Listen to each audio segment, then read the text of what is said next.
Baiklah, kita teruskan dengan perekodan guru. Yang ini sangat-sangat penting sebenarnya. Setelah selesai satu SK ataupun standard kandungan ataupun kelompok SK itu, baru guru boleh memberi TP.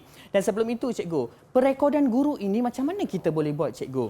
Untuk pengetahuan cikgu-cikgu di luar sana, tidak ada sebarang borang yang telah ditetapkan ataupun format yang telah ditetapkan untuk mencatat ataupun mengisi penguasaan murid-murid di kelas kita. Sebenarnya kita boleh gunakan apa jua kaedah mengikut kreativiti guru-guru yang mengajar.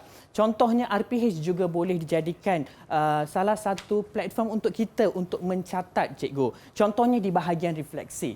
Okey, dalam RPH kita, refleksi adalah wajib kita kena tulis. Kita sebagai guru, kita tahu. Maka di sana juga kita boleh catat pencapaian murid. Sebagai contoh di sini, 35 orang murid mencapai objektif PDP kita pada hari ini. Dan kepada murid yang tidak dapat mencapai, dibimbing oleh guru secara intensif. Maksudnya kita memberi latihan tambahan kepada murid itu untuk memberi mereka peluang untuk mencapai objektif. Seterusnya, kita juga boleh menggunakan senarai nama murid dan juga guru-guru di luar sana boleh menggunakan buku catatan mengikut kreativiti guru, cikgu. Itu yang Cikgu AJ katakan tadi, tidak ada sebarang penetapan ataupun borang untuk mencatat penguasaan murid-murid.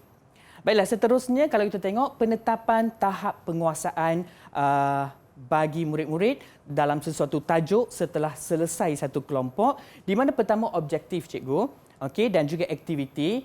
Sebenarnya objektif dan aktiviti ini kita saling berkait, cikgu. Sekiranya kita nak mencapai objektif itu, aktiviti itu perlu boleh pergi kepada pencapaian objektif tersebut. Kemudian kaedah pentaksiran dan juga perekodan guru. Okey, tahap penguasaan baru kita boleh tentukan. Okey, seterusnya, cikgu.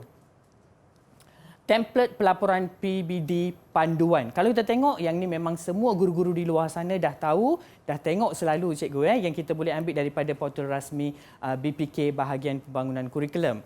Okey, kemudian template pelaporan PBD sebagai panduan. Baiklah, cikgu. Di sini Cikgu AJ nak terangkan sedikit. Ini merupakan template yang perlu dan wajib kita isi bagi penguasaan murid-murid di dalam kelas kita. Okay, sekiranya kita tengok, Cikgu AJ ambil template tahun 4 sejarah KSSR, di mana tajuk yang ada dalam DSKP merupakan 5 tajuk daripada tajuk pertama, kedua, ketiga, keempat dan kelima, cikgu. Baiklah, cikgu. Tajuk pertama, mari belajar sejarah. Tajuk kedua, zaman air batu. Seperti mana yang Cikgu AJ ambil contoh tadi. Baiklah. Dan tajuk ketiga, zaman prasejarah. Sekiranya, cikgu, tajuk pertama, kedua dan ketiga kita dah selesai habiskan kelompok tersebut, dan sekarang Cikgu AJ nak tanya dengan guru-guru. Bolehkah kita memberi tahap penguasaan keseluruhan? Ya, cikgu, semestinya kita boleh memberi tahap penguasaan keseluruhan sekiranya kita selesai satu kelompok ataupun tajuk bagi tajuk 1, tajuk 2 dan tajuk 3, cikgu. Sebab kita perlu membuat perekodan ataupun memberi TP kepada murid 2 kali dalam setahun. Maka itu mungkin sebagai kita boleh buat untuk penggal pertama, cikgu. Kemudian, cikgu, setelah selesai tajuk 4 dan tajuk 5, cikgu, kita boleh ubahkan tahap penguasaan keseluruhan murid. Jelas, cikgu, di mana perubahan akan berlaku kepada tahap penguasaan keseluruhan setelah kita selesai mengajar semua tajuk dalam DSKP.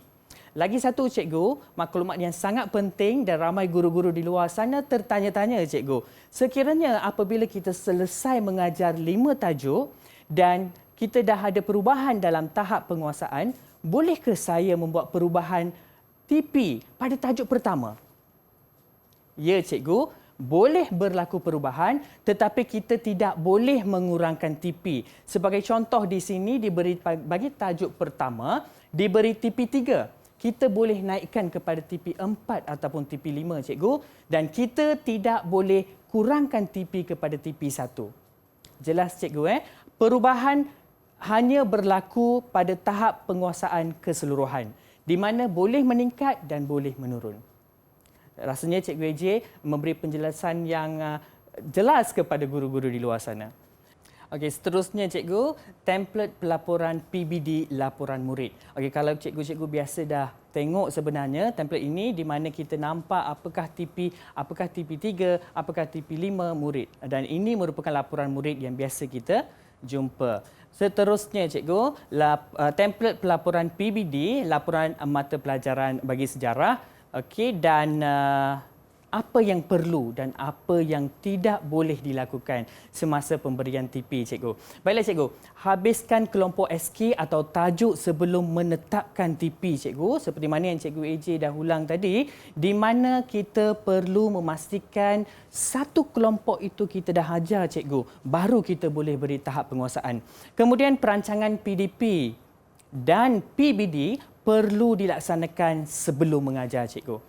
Dan apa yang tidak boleh kita lakukan, cikgu? Dilarang mengajar berdasarkan tahap penguasaan, cikgu. Kita hanya boleh mengajar berdasarkan DSKP SP yang telah ditetapkan. Kemudian dilarang membina soalan berdasarkan standard prestasi ataupun SPI, cikgu. Kita tak boleh, cikgu, sebab itu menentukan tahap penguasaan dan kita tidak boleh membina soalan. Dan lagi satu, cikgu, yang penting, kajian kes, di mana kita semua sedia maklum bahawa kajian kes merupakan perkara wajib yang perlu dijalankan di dalam bilik darjah, dan kajian kes ini tidak boleh ditetapkan TP, cikgu. Jelas, cikgu? Baiklah, cikgu. Seterusnya, cikgu, kita akan pergi kepada perekodan TP keseluruhan, cikgu. Okey, contoh di sini Cikgu AJ berikan bagi setiap SK. Okey, di mana sebagai contohnya bagi SK 1.1, 1.2, 1.3 dan 1.4. Dan kita dah beri TP. Cikgu AJ dah bagi TP 4, TP 5, TP 6 dan juga TP 5 seterusnya. Sekarang kita ingin memberi TP keseluruhan. Okey, Irfan. Ya, saya. Nak tanya Irfan ni. Okey. Baik. Okey, boleh ke Cikgu AJ berikan TP5 untuk murid yang mendapat tahap penguasaan sedemikian? Boleh, cikgu. Boleh. Okey, tahniah. Tahniah diucapkan kepada Irfan. Irfan dah jelas sebenarnya. Sebenarnya kita boleh beri, cikgu. Sebabnya satu, cikgu, kerana pertimbangan profesional. Kita sebagai guru yang membimbing dan mendidik murid-murid kita, guru-guru lebih kenal anak murid kita, cikgu. Maka kita boleh memberi TP berdasarkan pertimbangan profesional. Dan lagi satu, cikgu, secara holistik ataupun kita panggil secara menyeluruh. Dan apabila pertimbangan profesional ini tidak mempengaruhi atau tidak melibatkan emosi seseorang guru, cikgu. Dan begitu juga dengan SK bagi tajuk seterusnya sehinggalah 5 tajuk dalam DSKP Sejarah tahun 4. Dan Cikgu AJ berharap guru-guru jelas dengan cara memberi TP dan juga cara merekod TP Sejarah KSSR Sekolah Rendah. Okey, terima kasih cikgu kerana bersama-sama hari ini, Irfan. Kita kongsikan kepada guru-guru di luar sana bagaimana untuk mentaksir murid-murid di sekolah untuk mata pelajaran sejarah di sekolah rendah. Ya, betul, Irfan. Dan kita ucapkan terima kasih kepada cikgu bersama dengan Cikgu Azira selaku jurubahasa isyarat. Kita mengharapkan segala perkongsian cikgu hari ini dapat membantu guru-guru di luar sana untuk lagi jelas berkenaan dengan PBD bagi mata pelajaran sejarah sekolah rendah. InsyaAllah. Kita jumpa lagi. Dengan itu, Assalamualaikum dan salam sejahtera. Terima kasih, cikgu. Okey, terima kasih.